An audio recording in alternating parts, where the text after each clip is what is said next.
فعن ابن عمر رضی اللہ تعالی عنہما قال قال رسول اللہ صلی اللہ علیہ وسلم بني الإسلام على 5 شهادة أن لا إله إلا الله وأن محمدا عبده ورسوله وإقام الصلاة وإيتاء الزكاة والحج وصوم رمضان رواه البخاری ومسلم۔ حضرت عبداللہ ابن عمر رضی اللہ تعالی عنہما سے روایت ہے کہ رسول اللہ صلی اللہ علیہ وآلہ وسلم نے ارشاد فرمایا، اسلام کی بنیاد 5 ستونوں پر قائم کی گئی ہے۔ ایک، اس حقیقت کی شہادت دینا کہ اللہ کے سوا کوئی الہ نہیں، یعنی کوئی عبادت اور بندگی کے لائق نہیں، اور محمد صلی اللہ علیہ وآلہ وسلم اس کے بندے اور اس کے رسول ہیں۔ دوسرے، نماز قائم کرنا۔ تیسرے، زکوٰۃ ادا کرنا۔ چوتھے، حج کرنا۔ پانچویں، رمضان المبارک کے روزے رکھنا۔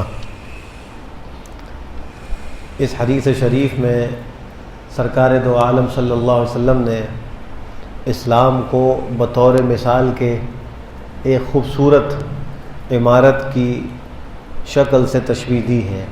ایک بہت خوبصورت عمارت ہو جس کے 5 ستون ہوں، ایسے ہی اسلام کی ایک خوبصورت عمارت ہے اور اس کے 5 ستون ہیں۔ سب سے پہلا ستون وہ اسلام ہے۔ اسلام کے اندر انسان اللہ سبحانہ و تعالیٰ کے لیے اس بات کا اقرار کرتا ہے کہ اللہ کے سوا کوئی عبادت کے لائق نہیں۔ وہ اپنی ذات میں بھی یکتا ہے، اپنے افعال میں بھی اکیلا ہے، اپنی صفات میں بھی بے مثال ہے، کوئی اس کا شریک نہیں۔ اور جناب نبی کریم صلی اللہ علیہ وسلم اللہ کے آخری نبی ہیں، اللہ کے رسول ہیں۔ تو یہ 2 جز ہیں اسلام کے، ایک اللہ کو اکیلا الہ ماننا اور دوسرے سرکار دو عالم صلی اللہ علیہ وسلم کو اللہ کا نبی اور رسول ماننا۔ تو یہ پہلا ستون ہے۔ اسلام کا مطلب یہی ہے کہ انسان اپنے آپ کو مکمل اسلام کے حوالے کر دے، اس لیے کہ اسلام کا معنی ہی سپرد کرنا ہے۔ قرآن کریم اللہ فرماتے ہیں وَمَنْ أَحْسَنُ دِينًا مِّمَّنْ أَسْلَمَ وَجْهَهُ لِلَّهِ۔ کس شخص کا دین سب سے اچھا ہے؟ اس شخص کی بنسبت جس نے اپنے آپ کو اللہ کے آگے جھکا دیا، اللہ کے احکام کے حوالے کر دیا۔ اس سے کون اچھا ہے باعتبار دین میں؟ سب سے اچھا شخص وہی ہے جس نے اپنے آپ کو پورا کا پورا اللہ کے سپرد کر دیا۔ اب اگر ایک طرف اسلام کا دعویٰ ہو اور دوسری طرف یہ سپردگی پوری نہ ہو تو یہ دعویٰ ناقص ہے۔ یہ دعویٰ کامل اسی وقت ہوگا کہ جب سپردگی بھی پوری اسلام کو ہو۔ جیسے قرآن کریم اللہ نے جگہ فرمایا یا ایھا الذین آمنوا ادخلوا فی السلم کافہ، اے ایمان والو اسلام میں پورے کے پورے داخل ہو جاؤ۔ اب مفسرین نے اس کے 2 معنی ذکر کیے ہیں۔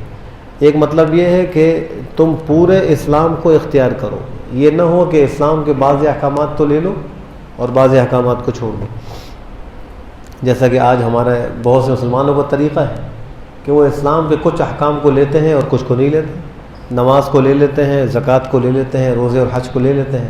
جہاں بات معاملات کی آتی ہے، اخلاقیات اور معاشرت کی آتی ہے، وہاں اپنی منمانی کرتے ہیں۔ معاملات کے اندر اسلامی احکام کی تابعداری نہیں کرتے، حلال و حرام کی فکر کے بغیر بس معاملات کر رہے ہیں، یہ سوچے بغیر کہ جو میں معاملہ کر رہا ہوں شرعاً ٹھیک ہے یا نہیں، اور معاشرت ہماری اسلامی ہے یا نہیں، ہماری معیشت اسلامی ہے یا نہیں۔ تو بعض احکام کو لینا اور بعض کو نہ لینا یہ پورے اسلام میں داخل ہونے کے خلاف ہے۔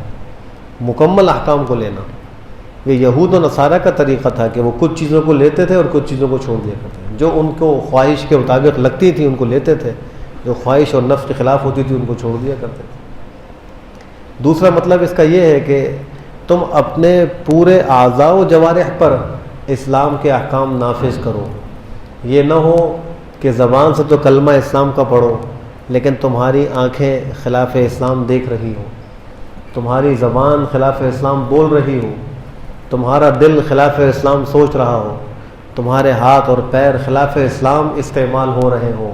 یہ نہ ہو، بلکہ اپنے 6 فٹ کے جسم پر پورا پورا اسلام نافذ کرو۔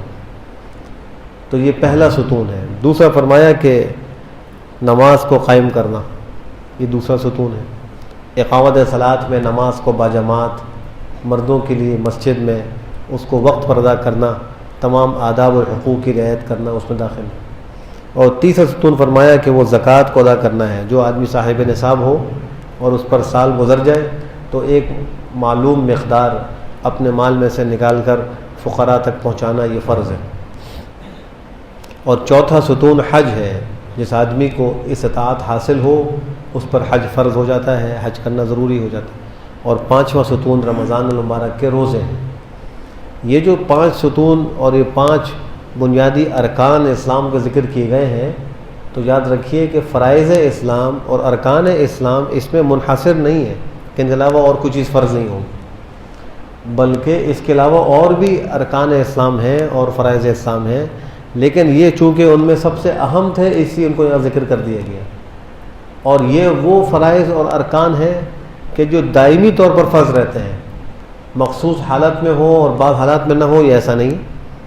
مثلا امر بالمعروف اور نہی عن المنکر، یہ ایک اسلام کا فریضہ ہے۔ یہ ہر وقت نہیں ہوتا، جب ضرورت ہو تو وہاں ہوگا، ضرورت نہ ہو تو نہیں ہو۔ مثلا جہاد فی سبیل اللہ، یہ اسلام کے فرائض میں داخل ہے، لیکن یہ ہر وقت نہیں ہوتے، جب ضرورت ہوتی ہے تو اس وقت ہوتے ہیں، اس کے لیے شرائط ہوتی ہیں۔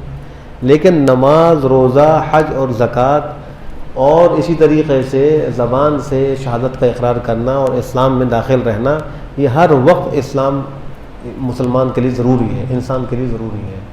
اس وجہ سے ان 5 ارکان اور 5 بنیادی فرائض کو تو ذکر کیا گیا، اور بقیہ کی یہاں یعنی نفی نہیں ہے، بقیہ کا انکار نہیں ہے، وہ بھی اپنی جگہ پر فرائض ہیں۔ اللہ سبحانہ وتعالی ہم سب کو یہ ارکان اسلام اور فرائض اسلام ادا کرنے کی توفیق نصیب فرمائے۔ الحمدللہ رب العالمین۔